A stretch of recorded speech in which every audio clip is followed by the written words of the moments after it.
Today is Tuesday, November 7th, 2023. This is the Teaching and Learning Committee meeting of the School District of Waukesha Board of Education. Can we verify that the meeting's been properly posted? Yes. Thank you, Stacy. Our first item of business tonight is approval of the teaching and learning minutes from October 3rd. Any comments or motion to approve? A motion to approve the minutes. Thank you, Mrs. Koenig. Second. Seconded by Mr. Borowski. Any discussion? All right, all in favor say aye. Aye. Any opposed? Passes 5-0. He did move first, so you got it. It's a race. All right, we're at the portion of our meeting where there is an opportunity for public comment. Did anyone sign up tonight? All right, thank you. Moving on, we will be taking up discussion and possible approval of revisions to board policy 2340, field trips and other district-sponsored trips. Were there any questions or comments about that policy? We've been working on this for a little bit. I just have one question around new procedure. Sure. What would be the timeline for things that may actually have to come to the board? I know we removed some of the deadlines as far as submission, but I think there might be some administrative guidelines on that. So if things do need to come to the board, what's the timeline for that? What we thought we would do, once this policy is approved, is to put together some administrative guidelines, and at that time, we'll look at other districts in the area and see what they're doing and kind of incorporate it that way. So hopefully, we'll have enough time that it would make sense, especially for kids that are going to be traveling further for competitions in another state, per se, but we don't really have that nailed down quite yet. Okay. So once we approve the policy, what would happen if there's anything that's being planned, like at this present time?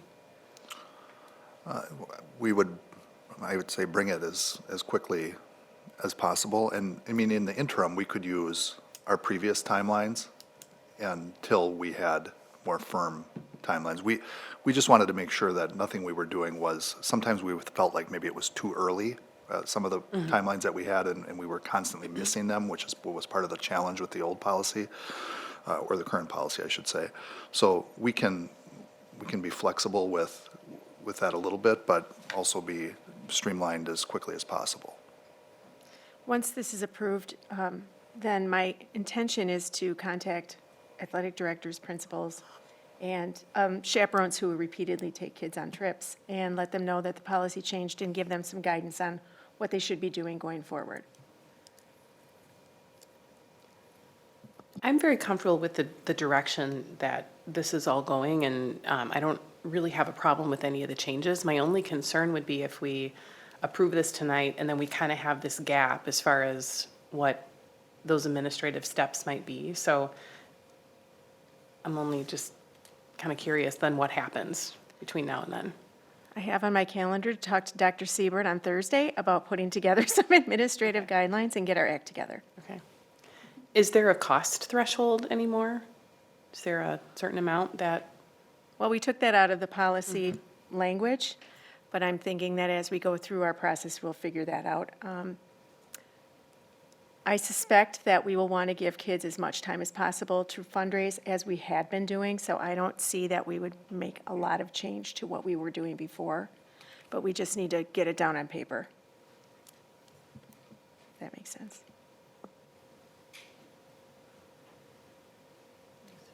Ms. Kozlowski. Thank you. I just have one clarifying question. So it talks about the approval in regards to the international trips, that those would require the Teaching and Learning Committee. I believe you still would have to have the full board approval, correct? That would, whether it falls through the consent agenda or not.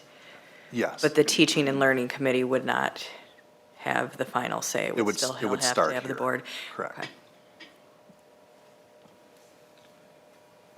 That along with trips to Alaska and Hawaii and non-curricular trips would still come through the committee to begin with.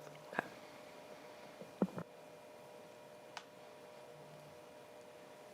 Is there any time sensitivity to approving the changes that we couldn't? Either way, I would recommend that we discuss whatever that administrative process is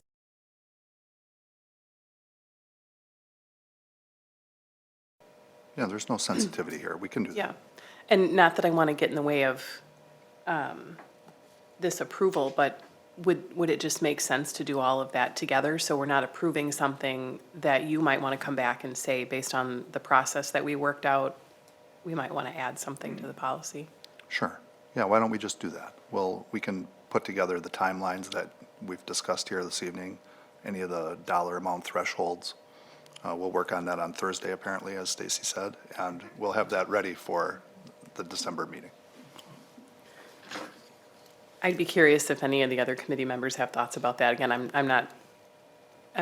I'm not too concerned about what's actually in the policy. I just don't know that we're in any time sensitivity to Not at all. No, it passed. happy to do that. Ms. Kena? It makes sense to just wait until it's all kind of together, the complete package, I guess. Like you said, to approve something tonight and then have to, meet this week about, the fine details and, it makes sense. I mean, is it at least helpful for you all to know that you kind of have that conditional approval? I would say go forward, and then we'll just put everything in place in December. Yeah, very fair. Okay, Happy to do that. okay. Of course, it is agendized for action, so if anybody would like to take action, we could, but I'm not seeing any urgency. Okay. All right, so we'll just bring this and talk through the process in December. Thank you. All right. We don't have any content areas tonight, and I think this might be the first time in a very long time. We've been working on a lot of curriculum. So I know we've got some pilots going on, and we're going to see some things coming back, certainly in January for sure. So we will move right into that category called Other Teaching and Learning Business and talk about the high school schedule. All right. Well, I'm going to welcome up the team. This is the same team that was here last month to talk with you. Our Director of High School Teaching and Learning, Laura Ryan, and then Maria D'Amato Cucci from South, Ryan Pat from West, and Tom Shelmo from North. We had a good discussion, I thought, last month. Since that time, they've had some additional conversations with various stakeholder groups that they can talk about this evening. And ultimately, the recommendation remains the same, to go to the AB block schedule. And with that, I think I'll turn it over to Laura and the team, and we'll get started there. Good evening. So we have been meeting and talking since we've last been here, and I will let the principals let you know where we've been and what we've done. Hello, everybody. Good to be back. Come back. So last time we were here, we had some back and forth, got some of your feedback and questions, and previewed what we were going to do from the time that we came here tonight. So what we have done since October is we went to Pewaukee High School, as we previewed, who has run the block schedule for 29 years, the AB block schedule. So they were a wealth of knowledge and information. We took it to our parent advisories. They look a little different at all of our schools to gain feedback from our parents and have dialogue around the information we provided to you. Teacher feedback, we shared out our presentation with our teaching staff, met with our teacher leader teams, and gathered feedback around their thoughts and ideas, and obviously the teachers who went with us to Pewaukee as well. And we really worked on what we wanted that schedule to look like, a really good idea of how it's going to work for us. And then we started to talk about what professional development will look like for teaching in this AB block, and we'll go a little deeper into all of that. So the Pewaukee visit, some takeaways that we had from seeing it in action, the power of our staff to be able to connect with their staff, content area teachers, talking with other content area teachers is very valuable. What is it like to be me somewhere else and to experience this? So that was extremely valuable for us. They all had positive feedback to say when it came to just experiencing it. The day slows down for them. They all talked about a really good culture, a really in-depth culture for learning, or really kind of the day, there's time for learning, there's time for in-depth teaching and understanding and dialogue. So that was clearly on display for us to see and for teachers to share with our teachers in regards to that. we saw partnerships form, so our teachers not only went there and were able to have those conversations, but have resources to reach out to those same content area teachers. The graciousness of Pewaukee High School was excellent. Very grateful they spent time on their prep period. They spent time coming down and meeting with us after every block we observed in each class, so it was set up very well. We're very grateful for Pewaukee Assistant Principal Paul Bursai, Brian Sniff, the head principal as well, for doing everything to welcome us. And what we saw in classrooms in their block really gave us excitement for the direction we've been heading these last couple of years, working around the gradual release of responsibility with core infused in every lesson every day in all of our schools. We are in a great place to really chunk our lessons, plan them well, and have student success in a 90-minute period because of the work we have done. They have good instruction that's happening, but to a T, we all felt our teachers really have outstanding classroom instruction across the board comparatively to what we saw there. We're on par and then some. So that set us up for great success, and we were excited to come back with those things from the Pewaukee visit. Additionally, that we mentioned that we met with parent advisory groups, and it does look different across the schools. That said, we had some commonalities. So there were common questions around logistics, thinking through like, what is the longevity of the schedule? What are we going to be able to prepare? Like, how are we going to prepare our teachers?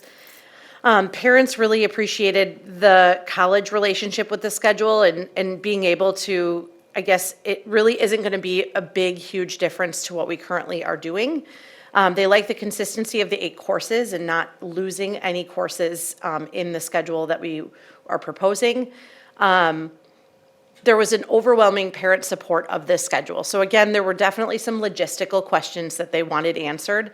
That said, we are working through those logistical questions through like an FAQ document that we would provide our parents as well as our students as we move forward with this. Additionally, we did receive teacher input both from the Pewaukee High School visit as well as through our SAIL leadership teams and just in informal conversations with teachers. They like the consistency of the schedule for planning and prep. They appreciated, again, that movement of the AB block over that 4x4 block, which is used at, like, the Brookfield Elmbrook School District uses that. They appreciated extended time for simulations, for labs, for investigations. One of the science teachers has said the ability to be able to set up a lab, to do a lab, and then to gather your findings from a lab, have some sort of findings and some sort of conclusion to that lab in one period was definitely something they were very excited about. They appreciated the time and space to reflect, to get into small group instruction, again, to use that gradual release of responsibility and use those Wicker strategies and get some really in-depth learning. They talked about how they were excited with the pacing and how it'll slow their lessons down so they don't feel as rushed to try and cover as much content. They did appreciate the ability to provide feedback with students pretty quickly and to be able to confer with students, again, in that same day instruction. They also had talked about like movement breaks and the need for that. And so Pewaukee High School really talked a lot about chunking their lessons. And so that was what was brought back to our leadership teams of like, how are you going to chunk it? How are you going to provide movement? How are you going to provide a variation of activities so that students will stay engaged in this long or longer class? They really appreciated the less classes, the less transitions, and more time for supporting the needs of our students every single day. And again, even the special ed department was really excited about what could that look like? What does full inclusion look like? What does co-teaching look like in this model? And how can we support our students maybe even in more spaces than we currently are doing so in our schedule? So moving forward here, much of our professional learning and professional development beginning in January all the way through the rest of the school year and then into Summer Institute as well will be dedicated to teacher professional development around the block schedule. So we will have a common launch amongst all 3 of the high schools in January on our January Winter Institute Day. And then throughout the spring, our content teams will be able to meet, take a look at their pacing guides. Our PLCs will meet as well and see what adjustments need to be made moving forward to accommodate the 90-minute block periods. So we'll use spring professional learning to potentially practice those days. We might do that sometime this spring where we take a couple of school days and turn them into the block schedule, just to practice what that looks like from a logistical standpoint with transitions and things like that.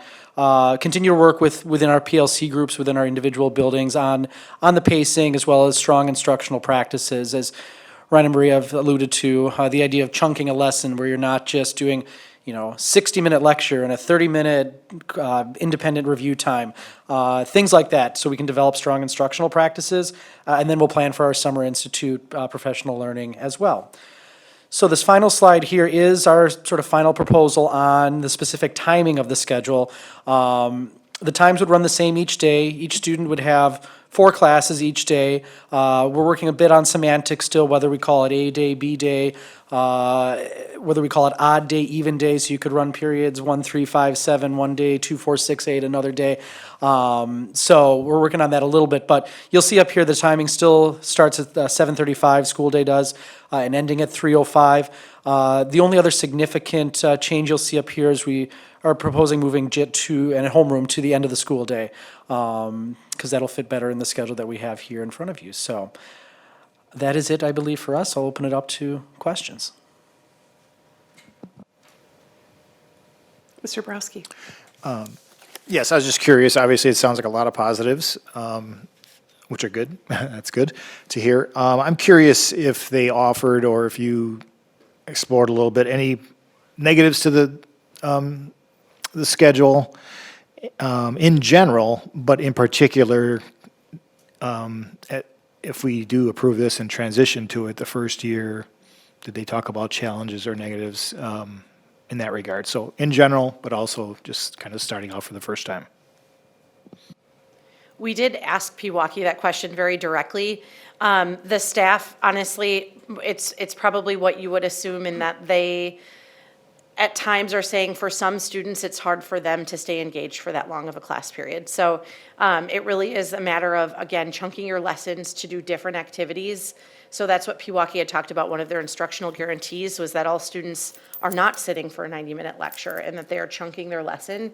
They're providing movement, they're providing an opener, they're providing students with different activities to keep the engagement level high.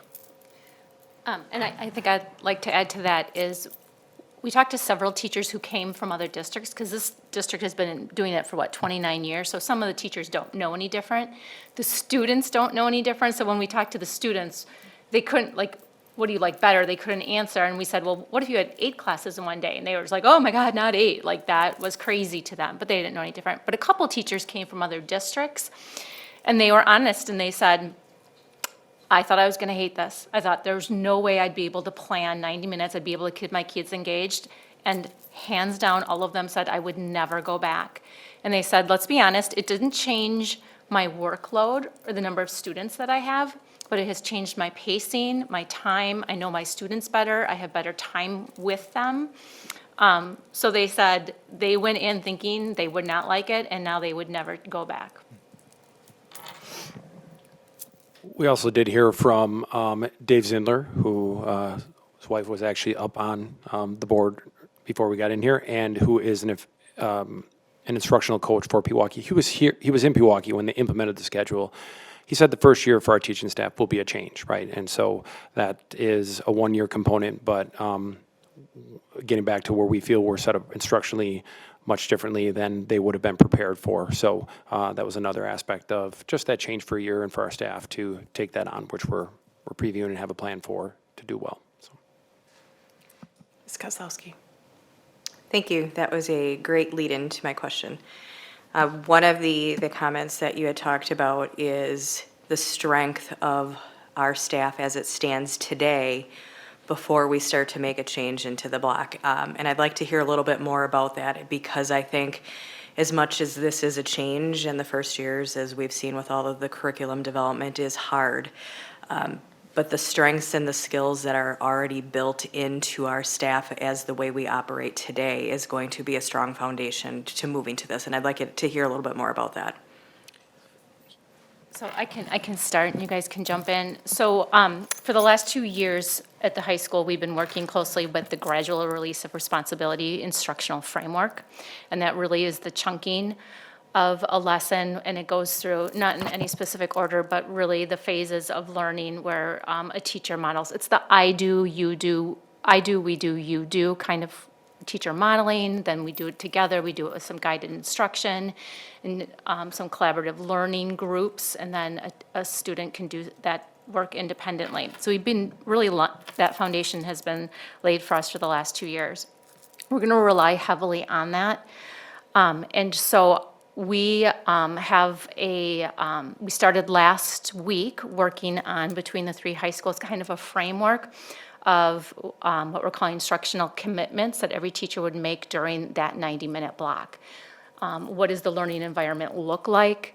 How are you going to model for your students? How are you going to set the purpose? Where are breaks going to be? And kind of just like instructional guarantees. That is one of the things that we're going to roll out to our staff in our Winter Institute as a common message between all 3 high schools.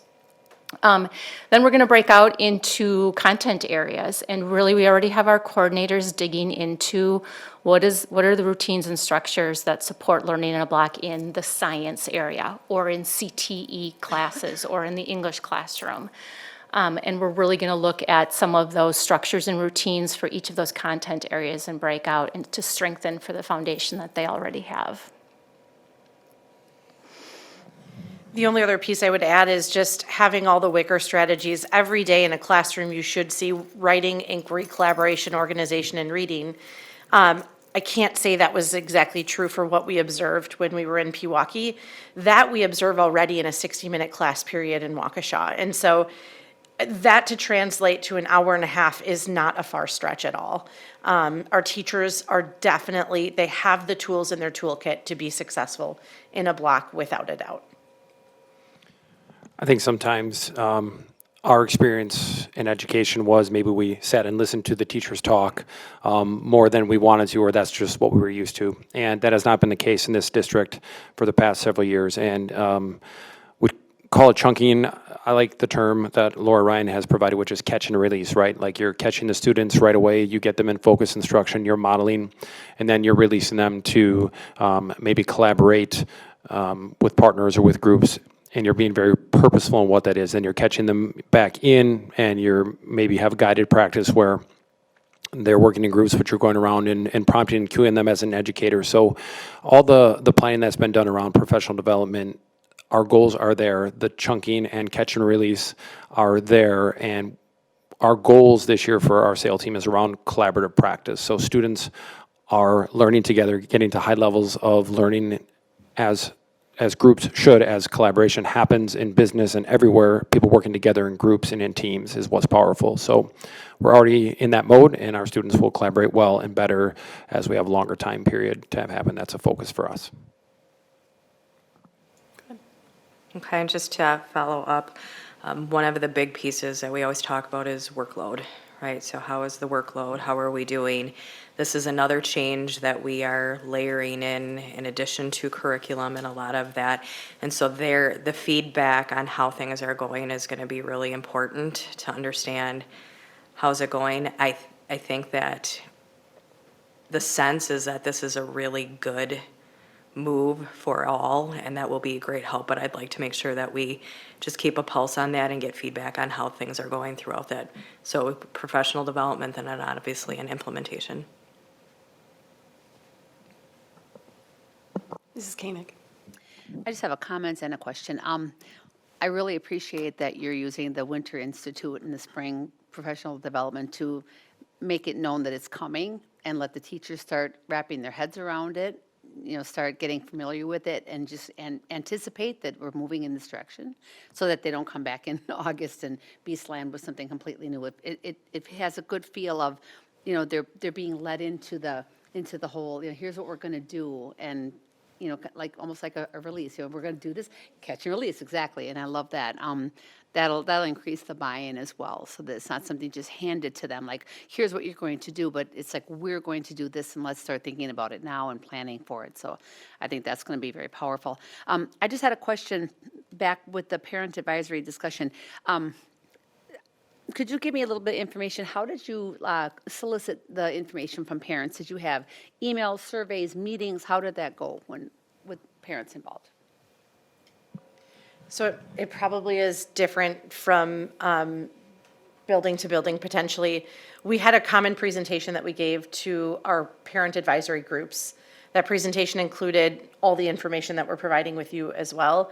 And then we just solicited feedback from those groups, questions they had, just thoughts that they had around it.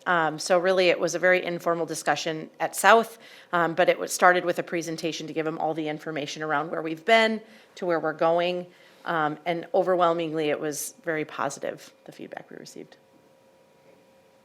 Stay with us. Mr. Zenobia? I had the similar question on the parental groups that you had.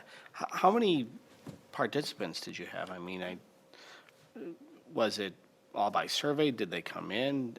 What was the dynamic there that you had with parents and their understanding of what this would look like for their kids? I have a parent committee that I meet with on a monthly basis, and then I share the minutes out through my blog, so the entire West community has an opportunity to do that. I would like to get 3 representatives for every grade level on my parent committee, but I don't every year, so I have 7 motivated parents who are on the committee, which I'm grateful for. A couple of repeats from the previous years as well, who enjoy coming and listening to me speak to them. And they're very invested. They have a wide range of experiences. So really just talking with them and then sharing those minutes out in my blog. Those representatives are there and provide feedback to me in the moment if needed. Their information is out there for parents to go to. So that is the process that I have in place for kind of the chain of command of communication. On my committee, there was a lot of questions as well that we worked through with all different changes we've had in curriculum and other aspects, a schedule change as well, some concern about that, worked through those different things. So there was, parents were a majority in favor of it, but there were some critical questions as to what it'll look like, and we worked through those very well. So that's the process that it is for West High School. For us, it was more informal. We have historically not had a parent advisory group, to my understanding. I was just talking to Laura about this. That's a goal for mine for this year, is to develop a formal group to meet monthly or bi-monthly. So that's our plan moving forward. And we piggybacked on a booster meeting, so we had a lot of parents there already. I would say there was probably about 25 parents that were there. They stayed, every single one of them stayed, even though there was a Packer game going on, for the meeting, just to hear the presentation and to share their thoughts. But yeah, we just piggybacked on a meeting that already was established where parents were already there. I'm just impressed at how you all work together on this, and I know you've been working on it for a while, and you've gone down a couple paths and kind of said, nope, we're going to reset because we might be missing some things. So just really appreciate the collaboration between all of you. I had a couple questions, and what I love about this model is that you've taken into consideration things like the arts and the AP courses and band and year-long requirements that students have. I know that there are some high school students that opt for eAchieve classes because they're not offered in the schools. Have you thought about how does that end up working for a student that's in like a daily scheduled eAchieve course? I would imagine it would work similarly to how it does now, where if a student is assigned second hour eAchieve, that they would get a block eAchieve because it would be the same amount of time over the course of 2 days. I don't know if we've had formal discussions about that yet, but to me, it sort of just translates over the same way, but just timing-wise, it'll be different. So they may attend one day, but then do remote the next day. I know some of the students end up getting releases for those eAchieve classes anyway, so they kind of do it on their own time.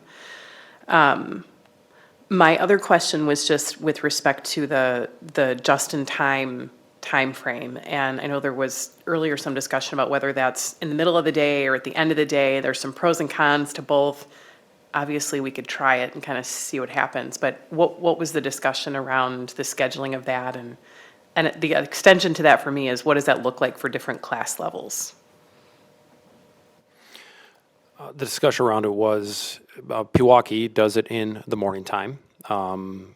for when they started and what are the advantages of having it first part of the day, that excellence period. Of course, right now we have it split, so we're excited that we have one time frame that we can have all students and all teachers together. It allows us to mix things up a little bit with JIT. And then we talked about the end of the day for a variety of reasons, especially with busing, our athletes and activities, individuals that we want to have high involvement in those, and that means lots of kids miss lots of class at the end of the day. So that was definitely a bonus for that. And so that really kind of came to consensus around this. So those were really the two times, not necessarily during the middle of the day around the lunches, just a little difficult with the time of the block.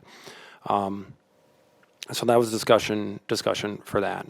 The grade levels will continue to have their grade level activities. We have to do ACP lessons, academic and career planning, so we'll have those planned. But then really having flexibility with our upper levels. So we are having conversation around if students earn release time, juniors and seniors only according to policy, that if they're in good standing academically, that can be a large advantage to that JIT time, meaning you now can focus on students that are not in good standing, that are in the upper levels but are freshmen and sophomores. They're not allowed release, so we'd be able to focus on their academics in just in time more consistently, where right now we have it split up and everyone has a certain number of students. We talked about that last time, where you might have 25 students in class, but you want to help 10 different kids. So what does that look like?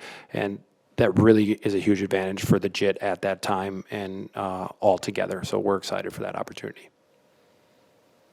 I think one of the things that Mrs. Ryan mentioned the last time we met was with that block, with that end of the day JIT time as it is, it might encourage some students to take a full 8 courses because they have that half hour at the end every day where they could use that to catch up on homework or meet with their teachers. So I think it's going to create a lot of flexibility, especially for our upperclassmen. Mrs. Koenig. I just had a question. I feel like everyone's had great input. What about the students? I'm sure they hear the buzz of this going on, and I'm sure they've caught when this is going to change, the underclassmen coming up. What's been the overall sentiment? Have you been able to get any focus groups with students? What's your impression of how they're feeling about the change? I think there's a lot of power in students talking to students, and so we've talked to Pewaukee about potentially, is there a way that we can have students talk to our students about this? We are talking at South, just pulling a focus group together to gather thoughts and feedback. Obviously, we want their input, we certainly do, although I just don't know, they don't know any differently, and so sometimes it's really hard to solicit that feedback. So we absolutely are willing to bring students over just to speak to them, because any student that I spoke to, I mean, as Laura said before, they don't know differently, but they were, when we said, how would you feel about having 8 classes a day? They were like, that's absolutely crazy. So I think there would be power in bringing students to speak to students. A small sample size of student leaders that I meet with is our student council executive board, and just running this by them. They're highly motivated students who generally follow rules very well. So the feedback they gave was kind of, whatever. We're gonna go with what we go with, and that's the general feedback I've gotten from a small group of students. Honestly, I think if students can figure out our current schedule, like, this is just a lot cleaner and easier. So, yeah, it takes them about a week to figure out the way it is right now. So I think looking at this will be significantly easier. Do you think they'll like it better in the end? You know your students. Do you think they'll adapt quickly and like it? I think the concept of 4 classes a day as opposed to 8 is just game-changing for students, and you're going every other day now, and theoretically you'd have, 4 classes you're worried about for the next day in terms of homework or academic work. So I think somebody I think it said it just slows the day down, I think, for students and teachers alike. And so, yeah, I think it'll end up being really positive. Something else that was mentioned in Pewaukee by students is a lot of times they get their work done in class because they have the time to start on it, and oftentimes are getting it done. And so I think there's advantage to being in a class for 90 minutes, having some time to actually work. And then the advantage on the teacher end is knowing where are your students, what do they know and what gaps do we need to still fill, so. Anything else? Mrs. Kozlowski? I would like to make a motion to approve the proposed high school schedule transition to a 4-period AB block schedule beginning with the 2024-2025 school year. I'll second that. Is that an AB or an odd even? It said AB, we're going with it. Every day is odd and, yeah. We'll go with that. Any other discussion? All right, all in favor say aye. Aye. Any opposed? Okay, passes 5-0, so that'll move to the full board tomorrow night, and after that, good luck. Thank you. Thank you. Nice work.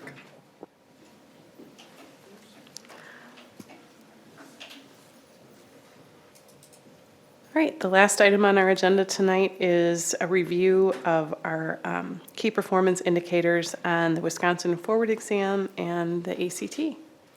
Yes, so welcome. I want to introduce Jamie Kupkovitz. She's our Director of Academic and Student Services. She is one of the directors that services both teaching and learning and student services. So she'll be here tonight to talk about our results. We'll tag team a little if needed.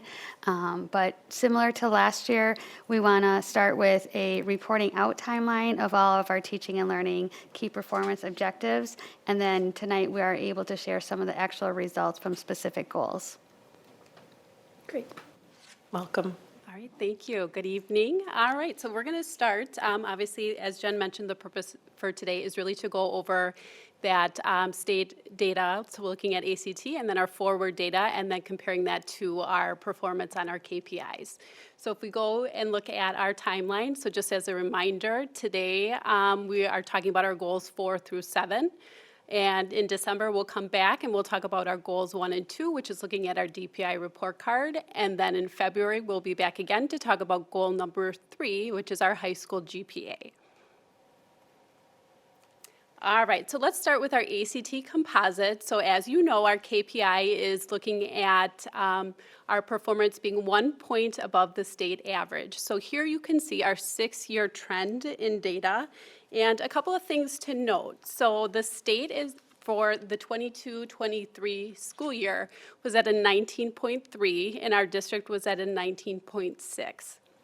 So just as a reminder, the ACT is a standardized exam that covers those 4 academic areas of English, mathematics, reading, and science, and that ACT is scored on a scale of 1 to 36, with 36 being the highest for each subject and composite score.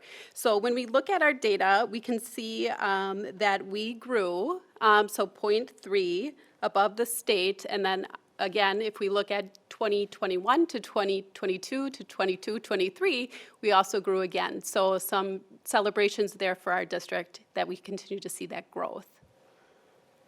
All right, so when we look at comparing our data, we can look at it in 2 ways. So as you guys saw from last school year, so we can look at our top performing from the top largest districts, and then look at our top performing from those districts that are surrounding us. So if you recall, so those top 10 largest districts would have 10,000 or more students in them, and those include 9 districts, those being Milwaukee, Racine, Green Bay, Sheboygan, Kenosha, Janesville, Eau Claire, Appleton, and Madison. And then those top performing from the surrounding districts that we're looking at would include those of Elmbrook, New Berlin, Pewaukee, Mukwonago, and Kettle Moraine. Okay, so you can see when we look here at our first comparative of looking at that top performing from the top largest districts. So Eau Claire fell at a 20.2 compared with us when we look at a 19.6. So when we look at our surrounding districts as well, so Elmbrook was at a 23.3, and then again, we were at a 19.6. All right, so looking at the ACT composite is one way to look at our data. There is another way that we can look at our data, and oftentimes looking at it this way is helpful for building and department leaders because it does help for instructional purposes. So this way is looking at the percentage of students who met ACT's college and career readiness benchmarks. So one of the measures we look at is, have they met in all 4 areas? So what is included here is data from the 21-22 school year. So at that time, 18% of students met ACT college and career readiness benchmarks in all 4 of those areas. So you can see those ACT readiness scores in the benchmark. So that English benchmark being an 18, the reading benchmark being a 22, math a 22, and then science at 23. So for the 22-23 school year, 21% of students met that college and career readiness benchmark. All right, so we're going to go over now to look at our forward data in ELA. So again, our KPI is looking at the percent proficient or advanced on the Wisconsin Forward exam in ELA. So we set that at a 45%. So you can see the trend in data over time here. So if we look at a couple of things, so again, looking at our students in grades 3 through 8, so both the state and our district have been increasing since that pandemic year, since we've been back. So a couple trends. If you look at the 2021 school year to the 21-22, we can see both an increase in the state and our district. So the state was at a 2.3 increase, while our district was at a 2.4. So we were above that rate of the state in increasing in growth. So when we look at the 22 to 23 school year, both increased. So the state was at 2.2 and we had a growth of 3.5. So which is another great celebration for our district. We really exceeded that growth compared to the state. When we look at our KPI, we are just below meeting that at about 3.8 percentage points. All right, so we can go ahead and we can look again at those 2 different ways to view our data. Again, looking at the top performing from the top 10 largest. And we can see Eau Claire area school district was at a 43.5%, where we were at that 41.2%, okay? So when we look at those from our surrounding districts, Elmbrook was the highest at 67%. With us being again at that 41.2%. So just to give you a little information on the rate of growth when we look at these districts. So Eau Claire increased by 0.20% from the previous year, and our district went from a 37.7%, which is a notable difference again of that 3.5%. So again, another celebration for our district. All right, so if we look at our KPI, we are just below that goal of 45% proficient or advanced. All right. So let's go ahead and let's look at our next KPI, so which is looking at forward for our 3rd grade. So we know how critical those skills are for our 3rd graders to be reading within that proficient or advanced area. So our KPI, just as a reminder, is the percent proficient or advanced, and that Wisconsin Forward exam in 3rd grade ELA will increase to 50%. Again, you can see the trend of the data here, so for both state and the district. And you can see again, both are increasing. So when we look at 20 to 21, the state increased at 3.5, our district increased at 4.9 points, so above the state. And then from 21 to 22 to 22 to 23, the state increased by 2.3 points, and we increased by 2. So we fell just below our goal here. All right, so again, when we look at those 2 different lenses of comparison, so Eau Claire, again, was at 40.00%, so they fell at the highest. This was a decrease for them by about 0.60, whereas we gained, again, those 2 points from the previous assessment in 21 and 22. So when we look at our top performing from the surrounding districts, so McGuanago was at 65.4%, And this actually was a high increase for them by 11.5 percentage points. Last year, if you recall, Elmbrook was the top scoring in that position. So they were at a 61.8%, and they increased to 64.8%. So a difference of 3 points. So just to give you some of those different comparisons when we're looking at our area districts. All right, so we're going to look at our last KPI for tonight, and this is in the area of math. So our percent proficient or advanced on the Ford exam will increase to 40%, 46% in math. So again, you can see the trend data. And again, positive gains for both the state and for our district. So when we look between 21 and the 21-22 school year, the state saw a positive gain of 5.6 percentage points. Our district saw a gain of 2.9 percentage points. When we look at the 22 to 23 school year, again, positive gains for both the state and our district. So the state was at 1.9 percentage points, and we were at a positive 2.5. So another celebration, we grew at 0.6 points greater than the rate of the state. Okay. And one final comparison here for our top performing. So again, if we look, Eau Claire was at 44.7% compared to our 42.8%.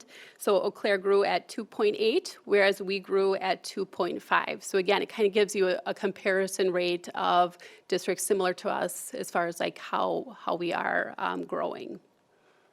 All right. So just to summarize, this goes over our KPIs and again, where we are as far as our data goes. So when we look at our ACT data, our district has seen an increase in our ACT composite score from both years, and we're at a 0.7 points away from meeting our KPI goal.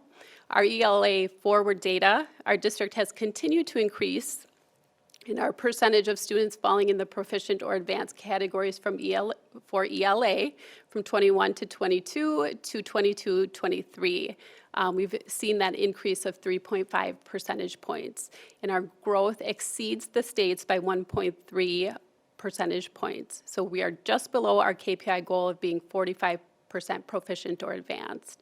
When we look at our ELA third grade data, our students falling within the proficient or advanced category is 39.8%, which falls below our KPI goal of being 50% proficient or advanced. But we did see that growth from last year by 2 points. And then our ELA math data, our district has continued to increase in our percentage of math students falling in that proficient or advanced category. For the 22-23 school year, our proficiency in these categories was at that 42.8%, which again is an increase of 2.5 percentage points from last year. And that is just below our KPI goal of 46%. So as I mentioned, we have a lot of great district celebrations. We've seen quite a bit of increases, and as well as comparative rate of growth when we look at the state data. So just as a reminder, so all of the data that we shared tonight, that can be found on the public portal, and then our district website will be updated with all of our KPIs and our information after today's meeting. Thank you very much. I'm guessing there are some questions around. I'd like to start. Mrs. Kozlowski. Thank you for all of the work that goes into this. And I think there is a point to celebrate that we are seeing a rebound from what we saw in the pandemic. However, I have a couple of thoughts on that. So even pre-pandemic, and across most of these subjects, we still are seeing somewhere about 55 to 60% of our students that are not proficient in any subject. And I want to celebrate the big wins and take a look at, but from comparative, that is my other commentary, right? It's very hard to do these comparatives when you're looking at what makes up the demographics. And in fact, when we do and take a look at the charts that show the state average, my view is if you actually pulled MPS out, the data would look very different because you've got an outlier of a district, right, that is essentially pulling down the averages of everything else. And then when we take a look at Elmbrook, which is a much smaller district with a much different demographic, it's hard to be able to compare Waukesha with all of those. And so I don't take a whole lot of stock into the comparatives of where we are in relation to other districts. I care wholeheartedly about where we are in Waukesha and across all of these subjects and watching the trends and understanding where we're at, knowing that we are doing so many great things to move and trend this, and I suspect that we will start to see that continue to rise. I just want to be very cautious that we're not there yet. We're coming back from where we were. We still have learning losses that we're trying to recapture and recover from, and we still have a lot of work to do. Anyone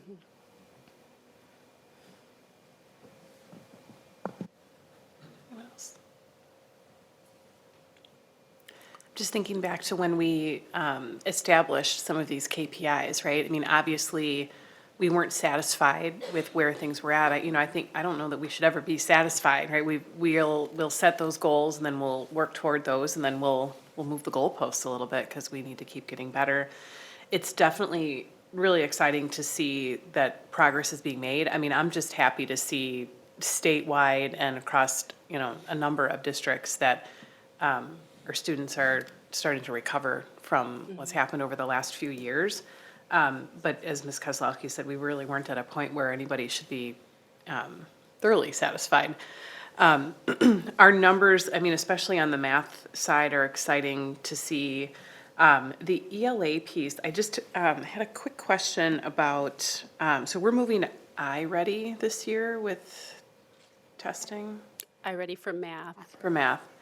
iReady for math assessment as far as the universal screening and curriculum. And then we've been using a different internal universal screener for literacy, which is FastBridge. And both of those have the projected proficiency for Alignment with, iReady does, I'm looking at Yao. iReady does, I don't think FastBridge has a direct correlation to like the Wisconsin Forward. Okay. we can dig into it more. I mean, I think just looking at, obviously, the third grade one is important, and that's something that the state is embracing too with the new reading legislation and other things. And I think we're getting to that point where now our kindergartners and up will be in that new curriculum, right? Where the group that we're testing this year started with something different.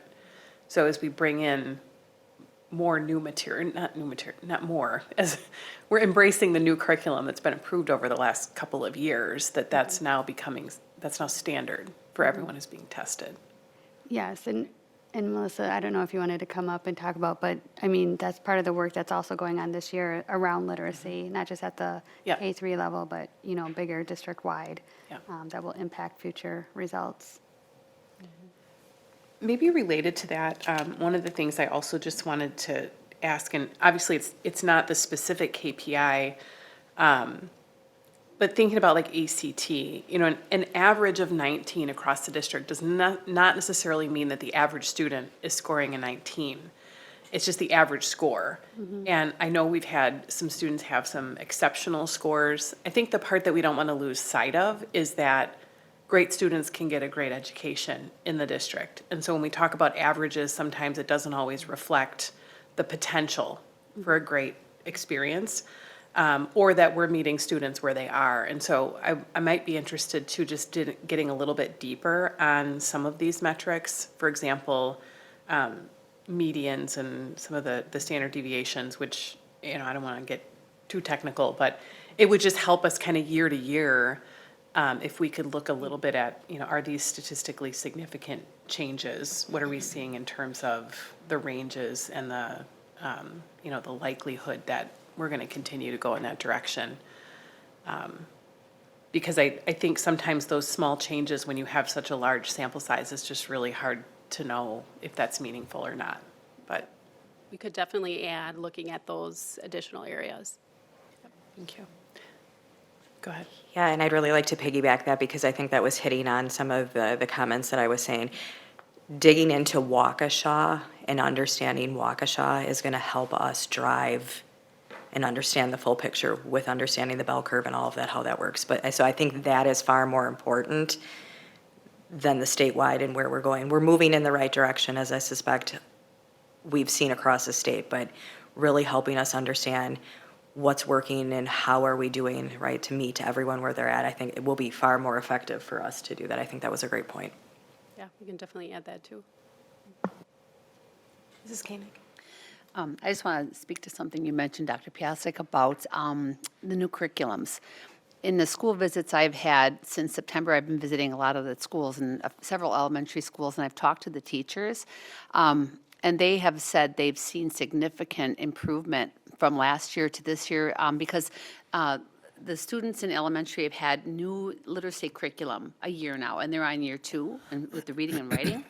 And the teachers they were all commenting that they have seen improvement even from last year's students to this year and what they're able to do, what they're coming in, the skills that they have and how they're moving forward. It'll be really interesting to see this year's results now that the students have had 2 years at the elementary level, for sure, of a new literacy and then a new math curriculum. It'll be interesting to see what this year's results will be, if, it'll be similar trend or will we see a little spike, but they've all said, the teachers are unanimous with that they are really liking the curriculum. They feel that they do see improvements, especially in elementary where the students have had it from last year now to this year.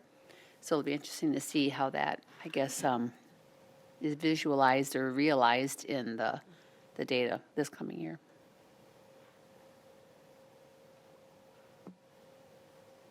Mr. Press? Yeah, so just, despite the differences in districts, there's some significant percentage differences and also the, ACT scores, 3.7 ACT and anywhere from 25 to 28% on proficiency for some of these areas. So in light of that, I mean, what, if anything, are we doing, to find out what the other districts are doing? I know there's differences in the districts, but despite that, and I guess that's a question for anybody. If anyone can speak to that, and yeah, I'll leave it at that. I can speak to that. Really, for us, it goes back to that continuous improvement process. With these KPIs being approved last year, we have used them each year with all the building principals to drive their sale plans at the building level. And so over summer, what they all did is looked at their ACT data and dug in further to say, the average composite, that's not helpful from that leadership lens, but to dig in and look at the college and career readiness scores in each area and to determine where is their best next step for improvement. And then that would be planned out in their SAIL or school continuous improvement plan. So that's one of the pieces that we've been working to directly link the key performance indicators to the building work with the building leaders and their SAIL team of teacher leaders to really better understand the data and make actionable steps around that data. But I guess my question is, are they doing that kind of on their own, or is there any collaboration or, I guess, collegiality, whatever you want to call it, with other districts, ones that are being quite successful? Yeah. I haven't set up like partner sharing. I know I set it up within the district so that they're collaborating together. But they're always welcome to, like they have principal meetings and that sort of thing to have conferences. I think the reality is sometimes it's different students, it's different population and different factors. I personally have not set up anything like that. Doesn't mean that they can't and haven't and wouldn't.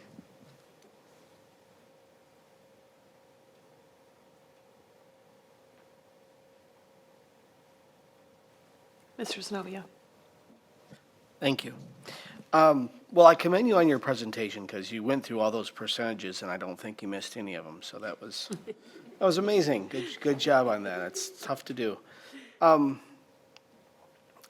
Looking at just the overall, I think it's very hard to gauge the effect that COVID had and the loss that all districts experienced, and to try to even get back to that level and then surpass where we were a few years ago is a huge thing. I don't love the standard deviation as much as some do, so I don't like to get into all the nitty gritty, but we were having a discussion earlier about collecting data and how useful that data would be on another subject. And if we're going to put work into anything, it really should be in something that we can sit here and say, okay, well, there is improvements in the numbers overall for the district. So I think that's important. I know a lot of work goes into this.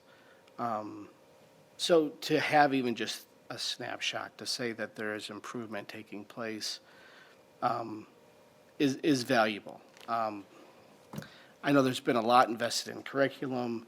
I know we have wonderful teachers and staff, and I think we're all very hopeful that this next year or two is going to be this big payoff that we're all looking forward to. So this, I think, will help kind of gauge that going forward. So everybody that was instrumental in pushing for this and preparing this and putting this together is a huge plus, because, again, you know, I wasn't sure the great value that we'd see in doing the KPIs, but I think they're going to pay off. So I do appreciate all that hard work that's gone into this. So thank you. I don't know how to respond to that. KPIs aren't valuable, standard deviation isn't valuable. It's all good. It's all there for a purpose. Obviously, it is good to see the trends coming back. I do think, you know, we should use math to our advantage if we're really trying to measure whether these changes are meaningful. So I think that would be helpful, but we're still, I mean, we're looking at averages that are, you know, still 10 points away from where we'd like them to be before we actually move the goalposts. So we still have quite a bit of work to do, but hope is not a strategy. So while I also remain hopeful, I think it'd be important as we, you know, kind of continue through the year. Now we've got some new measurement tools in place that we're going to have to kind of acclimate to. So I think it would be helpful when we have those testing cycles that we bring that back, and not only helping us as a committee and a board get acclimated to those, but also parents and staff, because those measurements are going to look different than they did before. And I think we've got better tools. I feel really confident about the direction that we're taking with all that. But bridging between where we were and where we're at is going to be really important. And then I think using that to kind of project to the degree we can where we think the students are trending, and making sure that we're intervening in those pathways as early as possible, so that we're not just kind of relying on, you know, hoping that things are going to get better. I know that we all believe that our students have a lot of potential to achieve at higher levels, and I think we've done everything right? The best curriculum, the best staff, right? The best environment. You know, there's a lot of things moving in the right direction. So I think just being strategic and deliberate about how we use all those tools that we have would be really appreciated. And this is just great to see. I mean, there's a lot of different scenarios we could be looking at right now, and this feels like we're going in the right direction. Anything else? Anything that you guys want to add, or? Okay. Thank you. Thank you for all the work. Yeah, thank you very much. All right. Are there any recommendations for future committee meetings? All right. Seeing none, our next meeting is Tuesday, December 5th, here in the boardroom at 7 p.m. And just as a reminder, we'll be back here again tomorrow night for our full board meeting at 7 p.m. Meeting is adjourned. Thank you.